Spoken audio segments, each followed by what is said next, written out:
Assalamualaikum warahmatullahi wabarakatuh.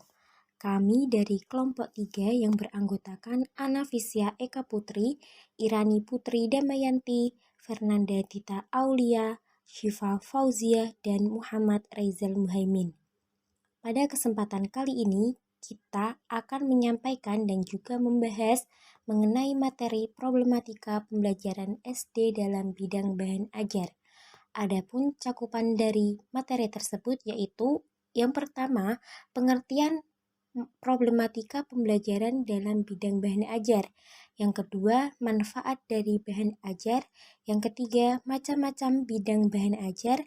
Yang keempat, problematika pembelajaran SD dalam bidang bahan ajar. Dan yang kelima, ada solusi dari problematika pembelajaran SD dalam bidang bahan ajar. Nah, untuk itu teman-teman bisa menyimak dan memahami apa yang telah kami sampaikan pada PPT ini. Terima kasih. Untuk materi yang pertama yaitu mengenai pengertian problematika pembelajaran dalam bidang bahan ajar. Nah, problematika sendiri berasal dari bahasa Inggris yaitu problematik yang memiliki arti masalah atau persoalan.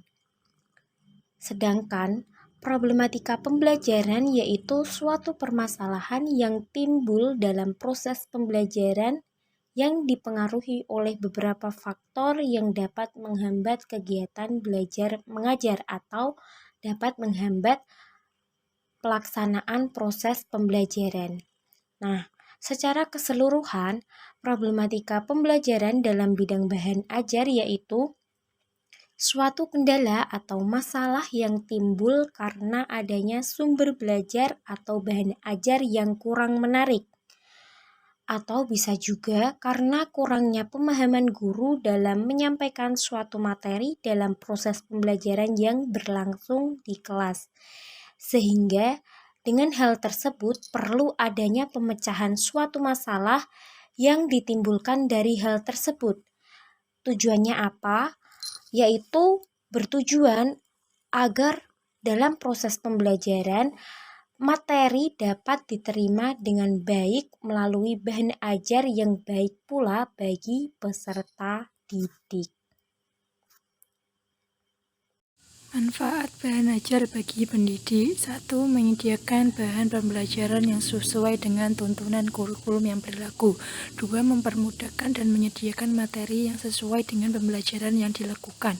3. Memberikan alternatif penyediaan bentuk bahan ajar yang dapat dipelajari peserta didik secara mandiri. 4. Menjadi sarana untuk pembaharuan atau pemutakhiran bahan pembelajaran yang diajarkan sesuai pengembangan pembelajaran abad 21. Yang kelima, dapat menjadi karya pribadi dari penulis dalam bentuk publikasi. Manfaat bahan ajar peserta didik. Yang pertama, dapat mempermudahkan untuk belajar secara mandiri. Yang kedua, dapat memberi kesempatan belajar mandiri baik secara terstruktur maupun di bawah supervisi pengajar. Yang ketiga, menyediakan informasi terkait dengan kajian ilmu sesuai dengan bidang studi. Yang keempat, menyediakan wawasan keilmuan dan ide untuk peserta didik. Selanjutnya, yaitu macam-macam bidang bahan ajar. Macam bahan ajar adalah sebagai berikut. 1. Bahan ajar cetak antara lain handout, buku, modul, lembar kerja siswa, atlas, leaflet, wallcard, gambar, model atau maket.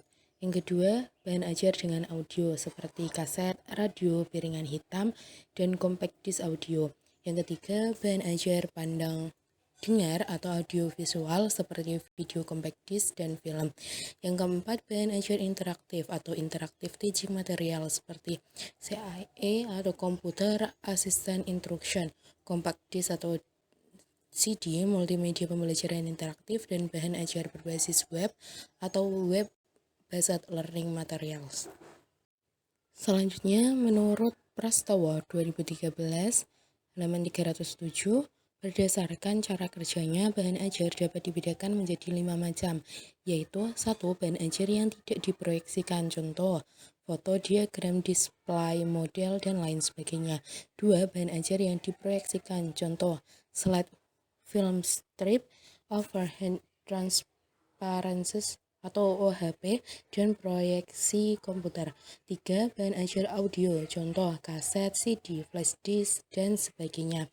Yang keempat, bahan ajar video, contoh video, film, dan lain sebagainya. Kelima, bahan atau media komputer, contoh komputer mediated instruction atau CMI, dan komputer based multimedia atau hipermedia. Problematika pembelajaran dalam bidang bahan ajar.